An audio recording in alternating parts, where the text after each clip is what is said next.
Hi friends. तो अभी तक हमने चैप्टर नंबर 1 किया हुआ था। अब हम आ जाते हैं चैप्टर नंबर 2 पे, जो है कि एसिड और बेसिस। तो इस चैप्टर का नाम है एसिड बेसिस एंड सॉल्ट्स। अब हम इस चैप्टर में एसिड बेसिस, उनकी प्रॉपर्टी, उनके रिएक्शन और उनके कॉम्बिनेशन से सॉल्ट बनता है। सॉल्ट की प्रॉपर्टीज, एसिड बेसिस को पहचाना कैसे जाता है, ये सारी चीज़ें देखेंगे।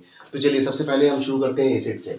देखिए, एसिड्स इन जनरल हम अगर केमिकल टेस्ट नहीं करते हैं तो हम इसको इसके टेस्ट से समझते थे। प्रॉपर्टीज जो होती थी एसिड की, वो उसके टेस्ट से समझी जाती थी इनिशियल स्टेज में, कि अगर सॉल्ट टेस्ट है तो वो एसिड होगा। पर ये कोई 100% सॉल्यूशन नहीं है किसी एसिड को टेस्ट करने के लिए या उसको जज करने के लिए। हमारे पास फर्दर केमिकली बहुत सारे इंडिकेटर्स हैं, जो कि नेचुरली और सिंथेटिक डाइज हैं, जो कि यूज़ किए जाते हैं एसिड और बेसिस को आइडेंटिफाई करने के लिए। मगर पहले के लोग प्रैक्टिकली जो है एसिड्स को सॉर टेस्ट का माना जाता था, इसलिए ये उनकी एक प्रॉपर्टी है कि एसिड्स जो होते हैं वो सॉर होते हैं टेस्ट में, और बेसिस जो होते हैं वो बिटर होते हैं टेस्ट में, और स्लोपी उनका टेक्सचर जो है, जब आप उसको टच करेंगे या छुएंगे या जबान से टच करेंगे तो स्लोपी स्लिपरी जो है उनका टेक्सचर, और फील स्लिपरी आता है, सोपी आता है। तो ये डिफाइन करते हैं या केमिकली एसिड्स को डिफाइन करते हैं ऐसे सॉल्यूशंस या ऐसे लिक्विड्स जो वाटर के साथ मिलके डिसोसिएट हो जाते हैं और H+ आयन देते हैं। एक दो से ज़्यादा H+ आयन्स देते हैं वाटर के साथ डिसोसिएट होने में। ऐसे सॉल्यूशंस को हम, ऐसे लिक्विड्स को हम एसिड बोलते हैं। तो इसका बहुत अच्छा एग्जांपल है HCl। सर का बहुत अच्छा एग्जांपल है HCl, hydrochloric acid, H2SO4 sulphuric acid, HNO3 nitric acid, carbonic acid H2CO3 carbonic acid, और ये एक एसिटिक एसिड है, ये एक ऑर्गेनिक एसिड है CH3COOH। इसको आपने एथेनोइक एसिड के नाम से भी सुना होगा। तो ये सारे एसिड्स के एग्जांपल हैं। और केमिकली इसको बेस्ट आइडेंटिफाई कैसे किया जाता है कि जैसे ही एसिड्स को हम वाटर के साथ उनका एक सॉल्यूशन बनाते हैं और एक्वस फॉर्म में लेते हैं एसिड्स को वाटर के साथ, तो तुरंत वो अपने H+ आयन में डिसोसिएट हो जाती हैं। तो देखिए, एसिड जो होते हैं, वैसे तो लेबोरेटरी में जो हम एसिड्स पाते हैं वो बहुत ही डाइल्यूटेड वर्जन होता है एसिड्स का, क्योंकि एसिड हाईली रिएक्टिव होते हैं। अगर आप एक कॉन्सेंट्रेटेड एसिड को वाटर में डाल देंगे तो एक बहुत ही विगरस रिएक्शन हो जाएगा। तो इसलिए जो भी एसिड्स हमारे लेबोरेटरीज में बच्चों के यूज़ के लिए या कॉलेजेस में यूज़ होते हैं हमारे स्टूडेंट्स को पढ़ाने के लिए, वो एसिड जो होते हैं बहुत डाइल्यूटेड वर्जन होते हैं। इन एसिड के कॉन्सेंट्रेट वर्जन कभी भी स्टूडेंट्स और स्टूडेंट्स और स्कॉलर्स यूज़ नहीं करते हैं। ये जो बहुत ही हाईली स्किल्ड लोग होते हैं वही यूज़ करते हैं इनके कॉन्सेंट्रेटेड वर्जन, और वो भी बहुत ही ज़्यादा केयर के साथ इनको यूज़ किया जाता है, बहुत ही प्रॉपर किट के साथ, कि कोई बर्निंग ना हो। ये बहुत ही ज़्यादा कोरोसिव होते हैं, स्किन पे बर्न कर सकते हैं, स्किन पे आपके बर्निंग सेंसेशन दे सकते हैं, पूरी स्किन आपकी बर्न भी हो सकती है इससे। तो ये बहुत ही विगरस रिएक्शन करते हैं, इसलिए इनसे बहुत ही प्रोटेक्टिव तरीके से इनको लेबोरेटरी में यूज़ किया जाता है और बहुत ही डाइल्यूटेड वर्जन लिया जाता है इनका। तो एक तो चीज़ ये हो गई, प्रॉपर्टीज़ में आपको मैंने बता दिया कि सॉर होते हैं टेस्ट में, और कोरोसिव नेचर होता है, हाईली रिएक्टिव होते हैं, इसलिए कोरोसिव नेचर होता है इनका। और अगर एसिड किसी सॉल्यूशन में या वाटर के साथ अगर एसिड मिक्स है, तो ऐसा सॉल्यूशन जो है आपको इलेक्ट्रिकली इलेक्ट्रॉन्स को अपने थ्रू पास करने देगा, यानी कि इलेक्ट्रिकली कंडक्टिंग होगा नेचर में। जो भी सॉल्यूशन में अगर एसिड का कुछ पोर्शन डाल दिया जाए तो वो तुरंत ही कंडक्टिव नेचर में आ जाता है। अब सिमिलरली हम एक शॉर्ट ओवरव्यू लेते हैं बेसिस का। देखिए, बेसिस क्या होते हैं, जैसे आपने एसिड्स को देखा कि ये वाटर के साथ जो भी एसिड को हम वाटर के सॉल्यूशन में लेते हैं एक्वस फॉर्म में, तो वो क्या करते हैं, डिसोसिएट हो जाते हैं और H+ आयंस दे देते हैं। सिमिलरली बेसिस को जब हम वाटर के सॉल्यूशन में लेते हैं तो बेसिस डिसोसिएट हो जाते हैं और OH- आयंस देते हैं, एक से ज़्यादा OH- आयंस दे सकते हैं।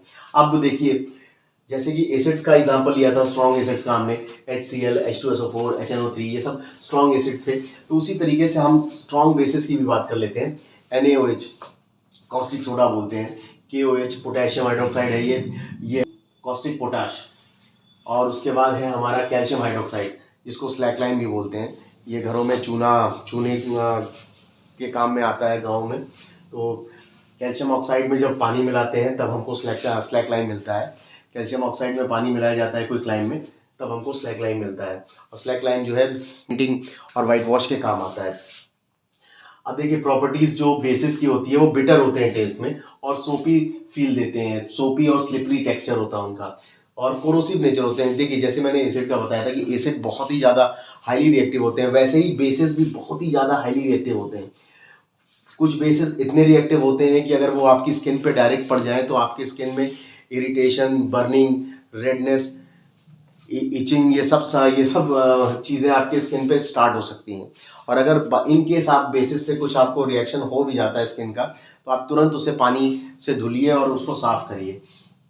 तो देखिए बेसिस का भी यही कॉन्सेप्ट है कि जो बेसिस भी होते हैं वो भी बहुत ही ज़्यादा कॉन्सेंट्रेटेड फॉर्म में बहुत ही विगरसली रिएक्ट करते हैं, जो हाईली रिएक्टिव बेसिस होते हैं। तो इनको भी हम इनका एक एक्वस सॉल्यूशन, एक डाइल्यूटेड वर्जन लेते हैं, जिसको कि हम अपने लैबोरेटरीज में यूज़ करते हैं।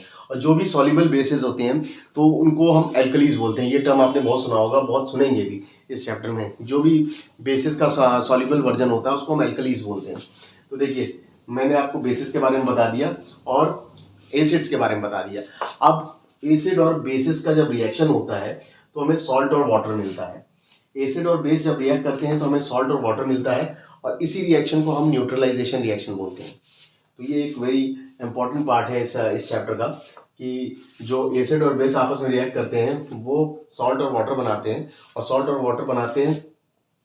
अब जैसे एक एग्जांपल यहाँ पे देख लीजिए, हाइड्रोक्लोरिक एसिड को सोडियम हाइड्रोक्साइड से रिएक्ट कराया गया है, तो हमारा NaCl और वाटर मिल रहा है हमें।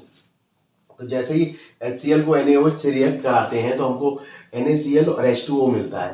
तो ये ऐसा होता किस लिए है कि जब हम एक्वस सॉल्यूशन HCl का लेते हैं और एक्वस सॉल्यूशन लेते हैं NaOH का, और इनको मिक्स करते हैं, इनको रिएक्ट कराते हैं, आपस में ट्रीट कराते हैं, तो होता क्या है कि ये आयंस जो होते हैं H+ और OH- के, ये डिसोसिएट हो जाते हैं, और H+ और OH- के आयंस आपस में मिलके बॉन्ड बना लेते हैं, और H2O बन जाता है, वाटर बन जाता है। और जो बाकी आयंस इसमें डिसोसिएट हुए रहते हैं, जैसे कि इस केस में क्लोरीन का एक आयन है और यहाँ एक सोडियम का आयन है, तो ये भी आपस में रिएक्ट करते हैं और एक बॉन्ड बना लेते हैं, और NaCl हमको यहाँ मिल गया है इस पर्टिकुलर रिएक्शन में।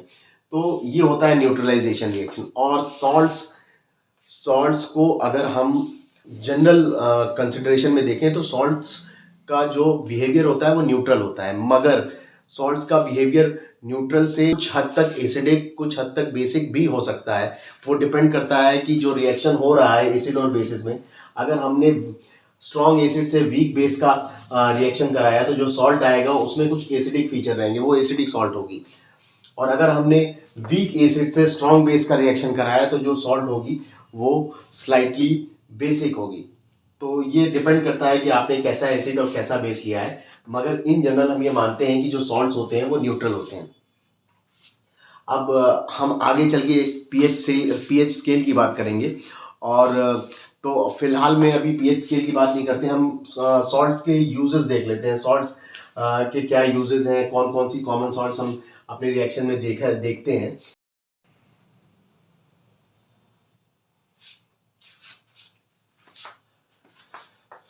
चलिए, तो अब हमने अभी तक देख लिया था कि एसिड और बेसिस की प्रॉपर्टीज़ क्या होती हैं, एसिड और बेसिस केमिकली कैसे बिहेव करते हैं, और इन जनरल उनकी क्या प्रॉपर्टीज़ होती हैं। उसके बाद हमने न्यूट्रलाइजेशन रिएक्शन का एक जनरल सा एग्जांपल देखा था, और क्या होता है न्यूट्रलाइजेशन रिएक्शन में। एसिड और बेसिस आपस में रिएक्ट करके एक सॉल्ट देते हैं प्लस वाटर मिलता है हमको।